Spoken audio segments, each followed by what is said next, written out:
Rebonjour à tous, j'espère que vous allez toujours bien et que vous êtes en forme parce qu'on se retrouve ce matin pour notre premier live métier. Donc qui dit live métier dit interview avec professionnel. Aujourd'hui on va recevoir un certain Nicolas qui attend, qu'on va recevoir juste après. Alors du coup on est dans la semaine du numérique, donc forcément on va parler des métiers dans ce domaine.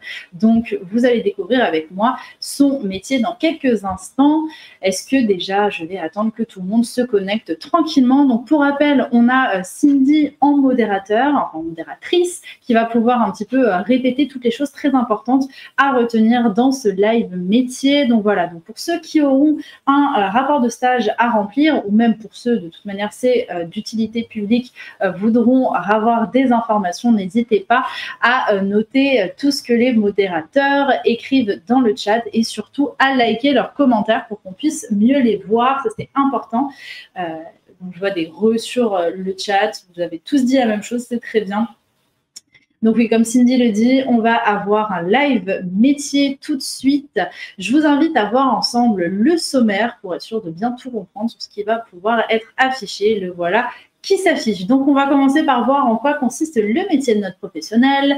On verra un cas concret pour être sûr qu'on a bien compris son parcours, ce qu'il préfère dans son métier, ce qu'il aime un peu moins, et on reviendra sur clichés et anecdotes. Voilà, ça va être vraiment la maître présentation de tous nos live métiers, le fil conducteur. Vous allez voir qu'on a essayé de réfléchir un petit peu à une présentation qui ne soit pas trop lourde à lire ou trop lourde à comprendre. On a vraiment voulu venir sur les points les plus importants pour que tout bonnement, à la fin de ce live métier, vous compreniez mieux les enjeux du métier et vous vous disiez ou non, est-ce que c'est quelque chose que j'aimerais faire plus tard? On vous remercie les modos, merci Anissa, ça fait plaisir d'avoir des bonnes vibes sur le chat. Je compte sur vous pour envoyer un maximum de bonnes vibes.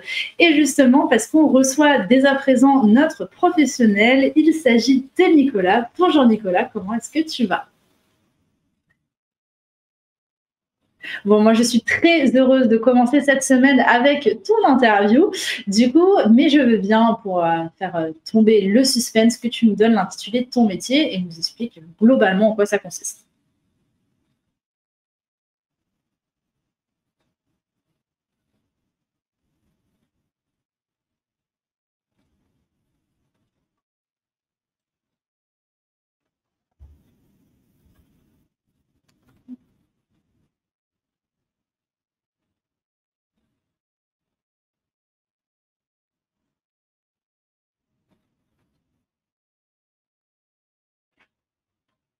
Alors, juste 2 petites secondes, je me permets de t'interrompre parce qu'on a juste un petit souci au niveau du son, mais ça va vite revenir. Ne t'inquiète pas et ne vous inquiétez pas depuis chez vous si vous m'entendez ou non.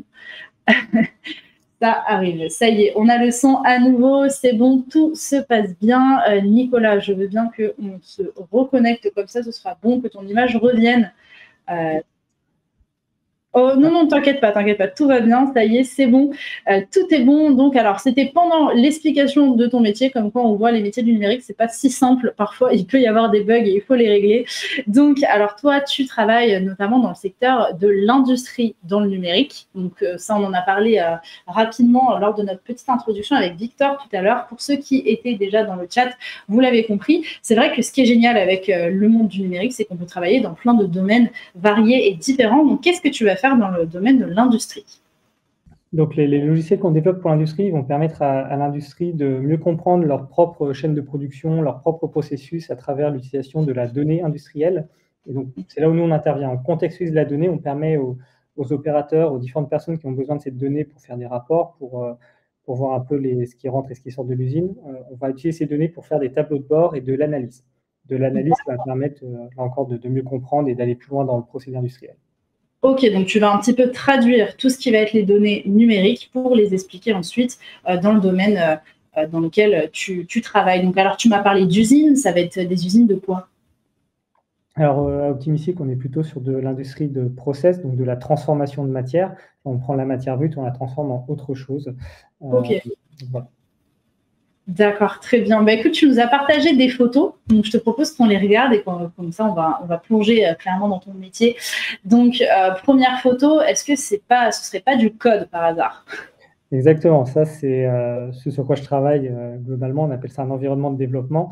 Donc, c'est là où on va écrire des lignes qui vont permettre ensuite d'être interprétées par l'ordinateur pour en faire des logiciels. D'accord, ok. Alors, le code, je veux bien que tu nous réexpliques un petit peu. Donc, c'est un langage vraiment dans le numérique qui va te permettre de faire quoi? Enfin, qu'est-ce qu'on fait avec le code globalement pour vraiment donner un peu une idée aux gens qui nous regardent? Alors, c'est un peu vaste comme question, on peut en faire un peu tout ce qu'on veut. Le code, ça va permettre d'écrire des lignes d'instruction à l'ordinateur. On va lui dire, par exemple, utilise cette fonction pour faire ça. À la fin, ça peut faire des logiciels que vous connaissez sûrement. Par exemple, le logiciel qu'on utilise aujourd'hui pour le streaming, mais nous, c'est des logiciels qui vont permettre aux industriels d'observer leurs données, de les analyser et de les comprendre. Ok, d'accord. Ok, très bien. Alors ensuite, je vois une espèce de réunion. Oui, alors effectivement, bon, dans les photos, on a pris quelques clichés, effectivement. Alors, justement, j'avais choisi cette photo de réunion pour montrer que c'est pas forcément un travail solitaire et on peut en reparler avec la photo suivante. Il y a beaucoup d'échanges, pour, faire des logiciels. On va pas juste faire un logiciel tout seul dans son coin. Ça peut être fait, mais c'est rare et notamment dans un contexte professionnel, ça se fait quasiment jamais, puisqu'il faut que le logiciel corresponde à des besoins clients, corresponde aussi aux attentes des utilisateurs, et puis qu'on puisse suivre les évolutions du marché. Donc, il y a quand même pas mal de réunions pour savoir comment développer le logiciel, qu'est-ce qu'on veut amener comme fonctionnalité. D'accord, bah oui, forcément que c'est important aussi de pouvoir discuter en amont pour être sûr que ça réponde à tous les besoins dont il y a besoin, que ce soit vraiment utile. En fait, tu vas vraiment être là pour faciliter la vie, faciliter aussi la compréhension des données de l'usine, si je comprends bien. C'est ça. Ouais. Ok.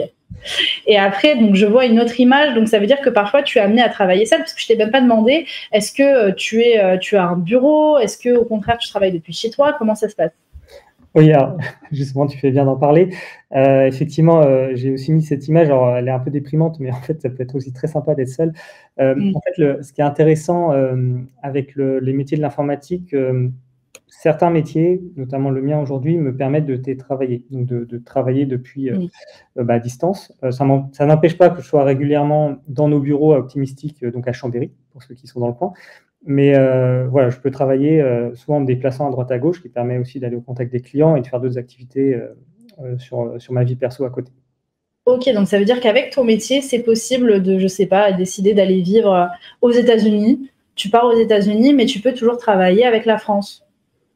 Alors oui, mais comme j'ai dit, comme on travaille en équipe, il y a quand même les effets de décalage horaire qu'il faut prendre en compte. Donc c'est plutôt Oui.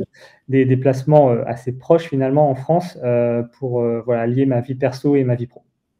Oui, forcément. Faut pas non plus partir à l'autre bout du monde, mais c'est possible quand même. C'est une des libertés que tu as dans ton métier. Ça veut dire que tu n'es pas obligé d'être au même poste toute ta vie dans la même entreprise, à la même adresse, quoi. Tout à fait. Ok, très bien. Et après, là, bon, je vois une photo d'usine, justement. Quel est pour toi l'enjeu qu'il va y avoir dans ton métier vis-à-vis des usines? Oui, alors pareil, cette photo, elle est peut-être un peu provocatrice parce qu'on voit une usine un peu sale qui envoie de la fumée dans l'atmosphère. C'est la raison en fait pour laquelle j'ai choisi d'aller dans l'industrie, c'est que c'est un environnement, un espace où il y a énormément de choses à faire pour les questions environnementales justement, mais aussi sociales, sociétales. Et l'industrie, c'est quelque chose qui est assez opaque quand on n'est pas dedans. On ne voit pas trop comment ça fonctionne. On sait qu'à la fin, on achète les produits dans les supermarchés, mais on n'a pas toute la chaîne de production qu'il y a derrière et tous ces impacts. À travers mes études que je pourrais aborder après, j'ai pu m'y intéresser un peu plus. Et du coup, voilà, cette image, c'est pour montrer qu'il y a beaucoup de choses à faire sur les enjeux environnementaux. Il y a déjà beaucoup qui a été fait. Il y a encore beaucoup à faire. Et dans ce contexte optimistique, on avance pas mal là-dessus. Bon, alors dans les commentaires, il y a pas mal de questions, et notamment Raphaël qui demande, parce qu'il a eu du mal un peu à comprendre, ça va être quoi, enfin, quelles sont tes missions principales, parce qu'il nous a dit qu'il n'avait pas très bien compris. Qu'est-ce que ça va être principalement? Qu'est-ce que tu dois faire? Par exemple, au jour le jour, donc je vais définir des besoins fonctionnels. Donc, c'est-à-dire, je vais demander au client, est-ce que vous avez besoin de cette fonctionnalité? Des fois, c'est le client qui va demander directement, j'ai besoin de cette fonctionnalité. Je vais traduire ce besoin en aspect technique. Cette fonctionnalité, qu'est-ce que ça implique en termes de développement? Et ensuite, je vais gérer le projet de manière assez globale pour attribuer les tâches aux équipes techniques, mais moi-même m'attribuer des tâches pour développer. Donc, il y a vraiment une partie gestion de projet qui est compréhension des besoins et transformation en aspect technique, et le code, on va dire, le développement auquel je participe également. D'accord. Et alors, est-ce que tu peux nous présenter la dernière photo, enfin la capture d'écran qu'on voit? Oui, bah, du coup, la dernière capture d'écran, c'est un des résultats d'un logiciel que je développe, qui est celui qui est open source. Et donc, c'est une interface graphique qui a été travaillée avec des clients par rapport aux besoins qu'ils avaient, eux. Par exemple, ils avaient besoin de remonter certaines données, ils avaient besoin d'afficher certaines informations. Donc, ça a résulté au développement de cette interface. Et derrière cette interface, il y a les lignes de code qu'on voit en haut à gauche, par exemple. Ok, toujours dans la même lignée, la même idée. Ok, très bien. Et est-ce que je peux te demander quels sont les horaires de ton métier? Oui, en général, c'est des horaires assez classiques quand on veut discuter avec ses collègues ou avec des clients. Donc, entre 9 h et 18 h en gros, sachant que j'ai une grande flexibilité. Ça, c'est à la discrétion de chaque entreprise. Moi, en l'occurrence, le milieu dans lequel je travaille me permet d'adapter un petit peu mes horaires à des contraintes personnelles ou à d'autres activités que j'ai à côté. Ok, donc dans ton métier aussi, si je résume un petit peu, ce qui va être intéressant, bah, c'est déjà de faire comprendre, réussir à faire des logiciels aussi pour essayer à traduire les données numériques en gros au niveau des usines, mais aussi de faire attention à optimiser toute l'efficacité énergétique pour réduire l'impact environnemental, je vais y arriver, que peuvent avoir la production de ces usines. C'est bien ça? Exactement. Ok, très bien. Bon, ça va, on est sur la même longueur d'onde, j'ai compris. On a une question du coup du lycée Eugène Ronceret qui te demande quelles qualités et compétences il faut pour faire ton métier. Alors déjà, il faut accepter de ne pas avoir quelque chose qui fonctionne toujours du premier coup. On l'a vu à l'instant. En fait, ouais, c'est beaucoup d'essais et d'erreurs et de réessais derrière quand on développe. On a toujours des problèmes auxquels on s'y attend pas, donc il faut être un peu patient sur ces sujets-là. Il faut également être assez curieux pour observer un peu comment les technologies évoluent pour être à la page, on va dire, et pas rater quelques choses intéressantes comme des failles de sécurité, par exemple, des choses comme ça. C'est aussi beaucoup de savoir-être. On pense beaucoup aux compétences techniques, mais assez moins au savoir-être, donc le relationnel pour pouvoir bien se mettre à la place des utilisateurs, des personnes qui vont interagir au quotidien avec le logiciel. Donc voilà un peu les qualités, je dirais, qu'il faut. Ok, bah c'est déjà pas mal, c'est bien. Ok. Bah écoute, je te propose qu'on remonte un peu dans le temps et qu'on vienne parler de ton parcours pour mieux comprendre comment tu es arrivé là. Donc, après la troisième, tu nous as expliqué que tu étais un élève moyen, que tu as fait un bac scientifique et que tu as redoublé. Alors, quelle classe as-tu redoublé et est-ce que ça a pu t'aider dans la suite de ton parcours? Oui, bah, alors, du coup, effectivement, les 3 points sont liés puisque en fait, je m'étais pas trop posé la question de ce que je voulais faire quand j'étais au collège et au début du lycée et j'ai eu besoin d'un temps de réflexion pour réfléchir à ce que je voulais faire. Donc en fait, c'est la première que j'ai redoublée parce que c'est le moment où je me suis dit qu'à ce moment-là, bah, il faut que je me pose un petit peu. Donc c'était un redoublement volontaire. Donc dès le début de l'année, j'avais annoncé à l'équipe pédagogique. Voilà, je dis pas à tout le monde de le faire, mais moi je l'ai fait. C'est le besoin que j'en avais. Vous pouvez très bien le faire pendant les vacances d'été, il n'y a pas de souci. Moi, j'avais besoin d'un peu plus de temps. Donc c'est ce qui a causé ce redoublement, ce qui m'a permis du coup de réfléchir à ce que je voulais vraiment faire. Donc ce qui a confirmé mon choix d'aller dans une filière scientifique, donc ce qui doit correspondre à peu près aujourd'hui à maths, sciences naturelles et physique-chimie. Et derrière, ce temps que je me suis donné, ça m'a permis de me renseigner sur différentes écoles, sur différents parcours, aller à la rencontre de différentes personnes, plutôt de mon entourage au début, et de choisir d'aller à l'université de technologie de Troyes. Donc je passe à la partie juste après le bac. Ouais. Parce que du coup, quand j'ai décidé d'aller là, tout de suite mes notes sont améliorées. J'ai des très bonnes notes parce que je savais pourquoi je travaillais, où est-ce que je voulais aller, quelle place je voulais avoir dans la société de manière générale. C'est plus clair dans ta tête. Exactement. Et donc, à la fois sur le contenu, sur le fond et sur la forme du parcours, puisque j'ai choisi une prépa intégrée pour éviter les concours des prépas, éviter aussi un rythme d'IUT ou de fac qui ne me correspondait pas spécialement. Donc la prépa intégrée était, à mon sens, par rapport à mon parcours personnel. Oui, et je me permets de te couper juste pour réexpliquer ce qu'est une prépa. C'est une classe vraiment préparatoire où, en général, on travaille beaucoup pour pouvoir passer, par exemple, être préparé au concours de grandes écoles aussi, pour pouvoir continuer ses études. Mais du coup, c'est quand même assez... c'est costaud, quoi. Faut bien... Il y a beaucoup d'informations à retenir, c'est très sélectif. Mais pour le coup, une fois qu'on sort d'une prépa, on est bien sur les rails pour réussir ses études. Il y a d'ailleurs une question dans le chat, je ne sais plus qui... Ah si, voilà. Il y a Kéliane qui te demande quel était le nom de la prépa que tu as faite. Je suis arrivée. Alors du coup, c'était la prépa qui était intégrée directement à l'école d'ingénieur. Normalement, une école d'ingénieur, on la rejoint à partir d'après la prépa, à partir de bac+3. Mais du coup, certaines écoles d'ingénieurs, donc c'est le cas du réseau des UT, l'Université de Technologie, moi j'ai fait celle de Troyes, mais il y a également les INSA qui sont dans le même cas, proposent une prépa intégrée dès la fin du bac. Et donc, on a un parcours qui est assez intense, comme ça a été expliqué juste avant, sauf qu'à la fin, il n'y a pas de concours pour poursuivre au sein de l'école, contrairement aux autres prépas où il y a un concours et donc on n'est pas sûr d'avoir l'école qu'on veut. Là, je savais que j'étais à l'UTT, qui était le choix que je voulais en premier, et du coup, j'étais dedans, je choisissais juste la thématique à la fin. La thématique était l'informatique, donc comme expliqué en dessous. Ok, bah très bien. Au moins, c'est beaucoup plus clair pour tout le monde. Alors, les questions fusent hein, vraiment. Mais je vois du coup, tu as fait donc, de l'informatique, ensuite tu as fait un master et tu as fait un doctorat. Est-ce que pour faire ton métier, on est obligé de passer par toutes ces étapes de parcours ou est-ce qu'il y a possibilité d'y aller plus directement, entre guillemets? Alors, oui et non. En fait, effectivement, pour le métier, voilà, comme je l'ai cité tout à l'heure, je suis ingénieur recherche et développement, donc on pourrait dire que mon diplôme d'ingénieur en informatique, pour être large, suffirait. Par contre, ce n'est pas seulement un métier que je visais, c'était un parcours. Et dans ce sens-là, le master était intéressant pour compléter le diplôme d'ingénieur. Donc les deux sont à un niveau Bac+5, donc j'ai 2 diplômes Bac+5, le diplôme d'ingénieur en informatique et un master en sécurité des systèmes d'information.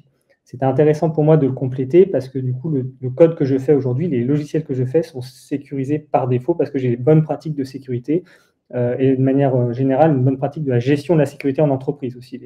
Pas mettre des mots de passe sur des post-it, des choses comme ça. Je caricature, mais c'est un peu... Voilà, c'est clair. Et pour compléter, le master m'a permis aussi d'avoir un parcours orienté recherche. Alors là, la recherche, c'est pour un Bac+8, donc vous avez peut-être encore le temps, mais ça permet de participer à la création de connaissances qui va être ensuite utilisée au niveau de l'ingénierie, au niveau des entreprises, des collectivités, de plein de choses. Donc, je voulais voir un peu comment fonctionne le monde de la recherche, et donc je suis allé jusqu'au doctorat en optimisation et sûreté des systèmes. Donc, toujours dans le milieu industrie, informatique, sécurité. Et donc, ça m'a donné un parcours à la fois très technique avec l'ingénierie, mais aussi conceptuel et de recherche avec le doctorat. Ok, bah c'est bien. Au moins, tu es sûr d'avoir un peu récupéré toutes les études qu'il te fallait pour pouvoir avoir un profil bien complet. C'est ça. Et après, je peux un peu choisir facilement où j'ai envie d'aller en fonction de comment je présente mon parcours. Ouais. Ok, donc alors encore une fois, je le redis, il y a beaucoup de questions qui fusent. Alors ne vous inquiétez pas, je vais essayer de poser un maximum de questions. Mais si j'ai pas répondu à votre question, n'hésitez pas à la remettre. Bon, bien sûr, pas spammer non plus le chat, mais la remettre de temps en temps pour être sûr que je puisse la lire. Donc après les études, tu es devenu auto-entrepreneur, donc tu t'es mis à ton compte. J'ai vu une question d'ailleurs qui passait là-dessus, qui te demandait comment ça se passait. Est-ce que du coup, tu avais des associés? Comment ça s'est passé? Alors en fait, oui, on l'a mis après mes études, mais je l'avais commencé pendant mes études, parce que j'ai pu acquérir dès mes études en ingé des compétences techniques que je pouvais mettre au service d'entreprise en tant qu'auto-entrepreneur. Donc auto-entrepreneur, on se salarie soi-même, on est son propre patron, on travaille tout seul, donc il n'y a pas d'associé sur ce sujet-là. Et ça m'a permis de découvrir un peu le monde industriel dès mes études, et aussi d'anticiper un petit peu mon doctorat, des choses comme ça. Ensuite, j'ai été responsable technique pendant mon doctorat aussi. J'ai été responsable technique d'une entreprise. Petite précision aussi, le doctorat, on est salarié en fait. Le doctorat, c'est à la fois des études, mais on est aussi salarié pour faire de la recherche. On peut être dans un laboratoire, dans des universités, mais on peut aussi être en entreprise. Ça a été mon cas où je cumulais la casquette responsable technique et doctorant, quelqu'un qui prépare un doctorat. Et du coup, voilà, le métier d'ingénieur se greffait un peu à tout ça, mais on va dire que tout ça, c'est des casquettes qui se cumulaient. Auto-entrepreneur, du coup, je l'ai arrêté pendant mon doctorat parce que c'est quand même un gros travail. Oui, j'imagine. Beaucoup de travail. Voilà, c'est ça. Et donc aujourd'hui, je suis désormais ingénieur recherche et développement au sein de l'entreprise Optimistic. Et en parallèle, je suis en train de monter d'autres activités, mais on pourra en parler peut-être plus tard. Ok, ouais, donc plein de cartes à jouer sur ton parcours. On a une question de Kenza qui te demande quelles sont les solutions environnementaux que vous avez résolues.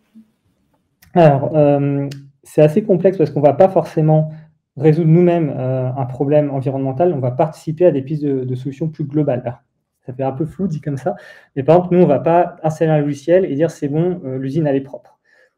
Par contre, le logiciel qu'on installe fait partie de tout un processus de l'industrie pour diminuer leur impact environnemental, pour diminuer leur émissions carbone, par exemple. Il y a plein d'autres impacts, mais on va parler de celle-ci pour le moment parce que c'est celle dont on parle le plus. On peut se dire qu'avec nos logiciels, ils vont pouvoir diminuer l'impact carbone, mais après, si l'industrie, elle se dit super, on consomme moins d'énergie, donc on émet moins de carbone, et du coup, on paye moins d'énergie, donc peut-être qu'on peut produire encore plus, donc peut-être qu'ils vont à la fin produire plus de carbone. Donc nous, personnellement, on ne va pas résoudre ça, on va permettre à des personnes de le résoudre s'ils en ont la volonté. Donc après, ils doivent questionner un petit peu leur impact et leur effet de Bien la sûr. production. C'est à eux de faire aussi le choix également. Il n'y a pas que toi qui décides. C'est ça. Du coup, il y a une autre question de Maël qui te demande, est-ce que tu as trouvé un travail directement à la fin de tes études? Est-ce que c'était simple? Oui, dans mon cas, du coup, c'était assez simple, je pense à la fois parce que les diplômes d'ingénieur sont assez valorisés aujourd'hui dans la société et que l'informatique aujourd'hui est très, demandée. Donc avec ce double, contexte, on va dire, ça m'a permis d'avoir un travail, du coup, comme je le disais avant, dès mes études, puisque j'avais le statut d'auto-entrepreneur à côté. Mmh. Ok, trop bien. Bah écoute, merci. Je te propose qu'on passe au cas concret maintenant pour essayer de mieux comprendre, enfin vérifier en tout cas si on a bien compris ton métier tel qu'on le pense. Alors l'émission que tu vas avoir, tu nous as dit le transfert des données, donc ça on a bien compris, faire vraiment ce transfert, contextualiser les données, donc vraiment les mettre en forme pour pouvoir mieux les comprendre. Responsable produit. Alors responsable produit, qu'est-ce que tu entends par là? Donc dans responsable produit, on va retrouver l'émission que j'évoquais tout à l'heure sur le fait de bien comprendre, les besoins des clients et les traduire en mission technique, on va dire. C'est aussi avoir une vision assez moyen et long terme pour planifier, donner une ligne directrice aux produits qui s'inscrivent dans la stratégie de l'entreprise. Ok, d'accord. Et les problèmes que tu peux rencontrer, l'opposition entre les équipes, évolution rapide de l'informatique et garder un projet simple. Alors, je veux bien que tu nous résumes un petit peu tout ça pour qu'on comprenne un peu mieux ces petits problèmes. Alors déjà, opposition entre les équipes, quelles équipes peuvent te poser problème, entre guillemets? Alors, dire qu'elle pose problème, c'est un bien grand mot. Mais en fait, ça rejoint l'aspect relationnel que j'évoquais tout à l'heure. Quand on va installer l'outil que je développe avec Optimistic, on va avoir des problèmes parce qu'on va parler à la fois des informaticiens, mais aussi à des opérateurs, des personnes qui sont sur les machines, des personnes qui développent ces machines, on appelle ça des automaticiens. On va également être en lien avec la direction de l'entreprise qui va avoir besoin de ces données, et aussi les services de sécurité de l'entreprise, de sécurité informatique. Toutes ces équipes ont des problèmes qui, des fois, rentrent en conflit et nous, on arrive et on impacte toutes ces équipes. Donc, des fois, il y a des petits conflits, on se retrouve au milieu d'un passif que nous, on ne connaissait pas en venant de l'extérieur. Donc, il faut avoir un peu de savoir-être et savoir gérer ça et mettre tout le monde autour de la table, on va dire. Pour la partie évolution rapide de l'informatique et garder un projet simple, je peux les regrouper, c'est le fait que l'informatique évolue, donc il faut se mettre à jour régulièrement, ne serait-ce qu'en termes de sécurité, mais aussi en termes de performance, en termes de pratique, d'ergonomie. Et garder un projet simple, c'est que quand on va développer sur le long terme un projet, avec les contraintes que je viens d'évoquer, le projet peut devenir tentaculaire et une vraie usine à gaz et du coup ne plus s'y retrouver. Donc il faut aussi garder le projet simple pour que les développeurs suivants puissent reprendre en main le projet assez facilement. Oui, c'est ça. Parce que si c'est vrai qu'on arrive sur un projet où il y a 1 milliard de choses différentes à prendre en compte, c'est beaucoup plus difficile de le résoudre. Et puis même au-delà de ça, je pense que c'est aussi plus logique et mieux de garder quelque chose de simple, mais c'est pas toujours simple aussi de le faire simple. Ouais, c'est beaucoup de simple. Je me suis embrouillée toute seule, j'espère que vous avez compris. Mais du coup, les solutions importantes à apporter, comme tu nous l'as dit, c'est vraiment communiquer, faire de la veille, pratique de développement. Donc, faire de la veille, qu'est-ce que ça va être? Ça va être vérifier ce qui se fait chez les voisins ou en tout cas autour de nous, les nouvelles technologies aussi qui peuvent sortir pour nous aider à travailler et à s'améliorer, surtout dans le numérique. J'imagine que ça va très vite, il y a beaucoup de nouveautés à chaque fois, non? Oui, tout à fait.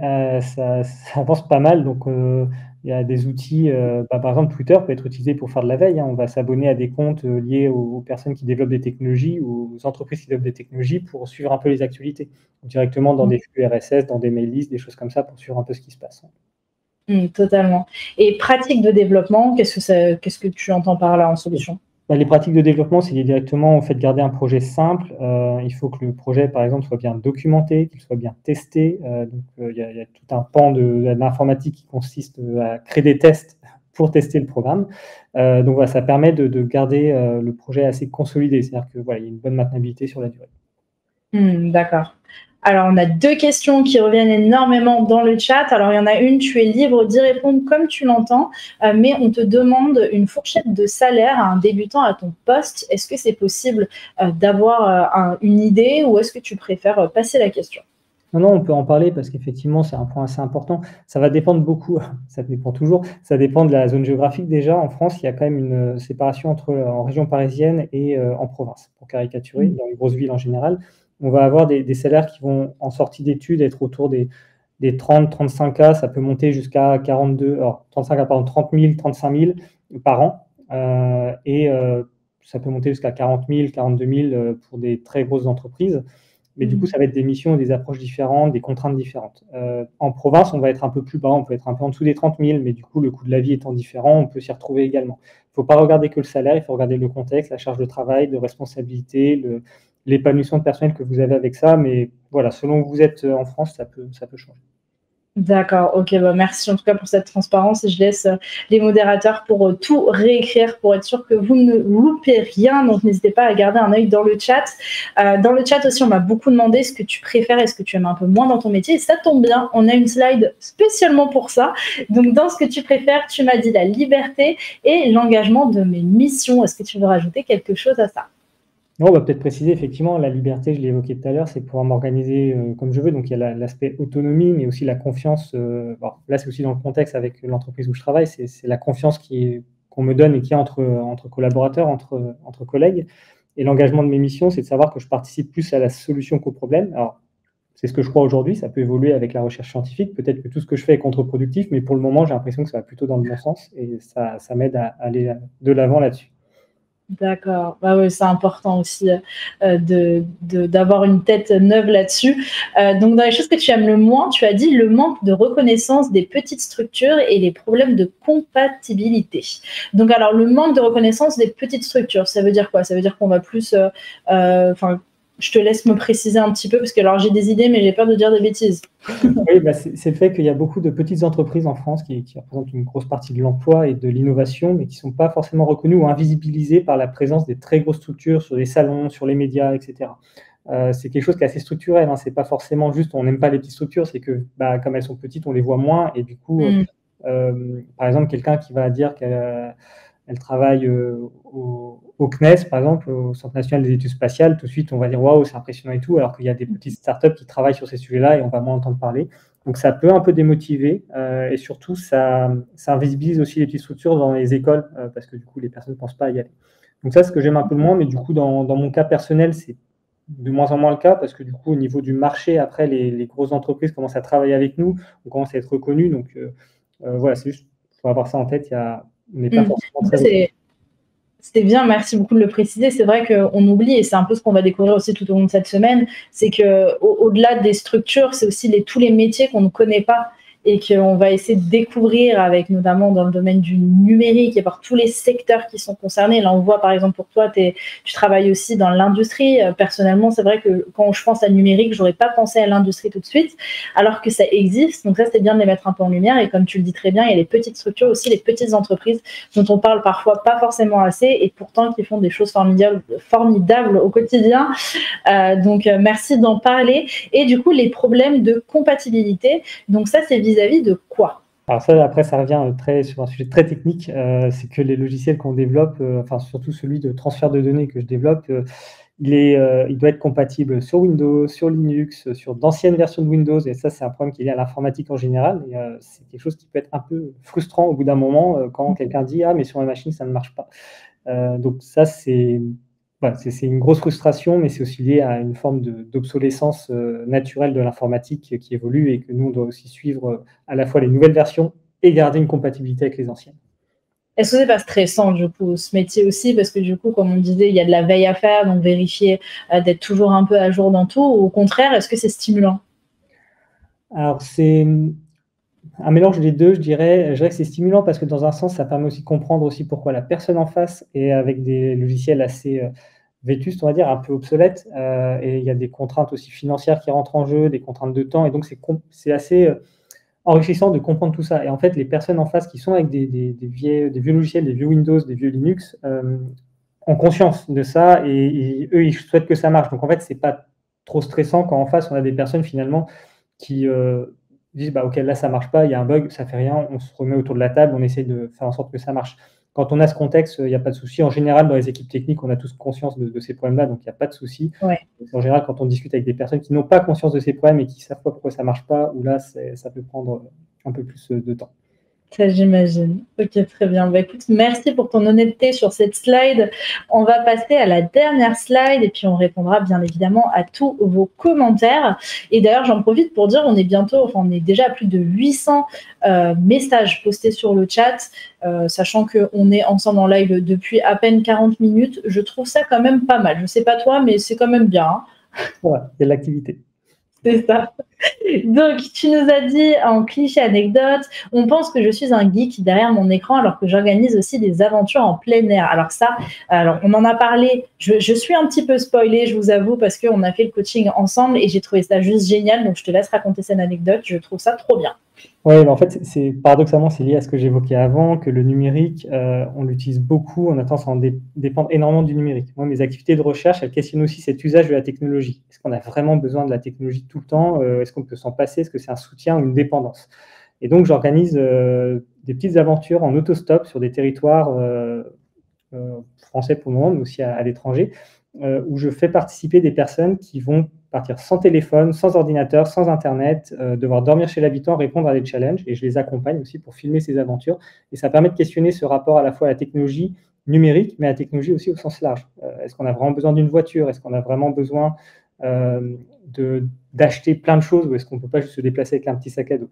Donc, je sors un peu de mon costume de geek, on va dire, à être toujours derrière l'ordi, et moi, ça me fait aussi un bien fou de sortir de cette technologie où on est toujours entouré désormais. Bah oui, j'imagine que ça doit faire un peu bizarre quand même, hein. Je ne sais pas si j'y arriverais aussi d'un coup de se retrouver entre guillemets dans la nature sans aide de son téléphone, ne serait-ce que pour avoir le GPS pour savoir vers où aller. Je pense que je serais un petit peu perdue aussi, mais j'imagine que c'est important aussi de voir que c'est possible de se déconnecter aussi et de s'en sortir sans. Et je pense qu'on apprécie d'autant plus l'avoir après. Alors oui, non, au contraire, des fois, on va le voir différemment, le portable, l'ordinateur, tout ça. On va dire qu'on peut profiter bien plus sans. Et je le lie aussi à mon travail par rapport au fait qu'on va aujourd'hui être de plus en plus dépendant à l'outil numérique pour faire notre métier. Alors, celui de coder, mais quand on pense à l'industrie, on peut penser aussi aux hôpitaux, au transport, à l'éducation aussi. On est de plus en plus dépendant du numérique. En sortir, ça permet de revenir aussi à des bases, se rappeler qu'est-ce qu'on veut vraiment, est-ce que le numérique est à tout prix indispensable.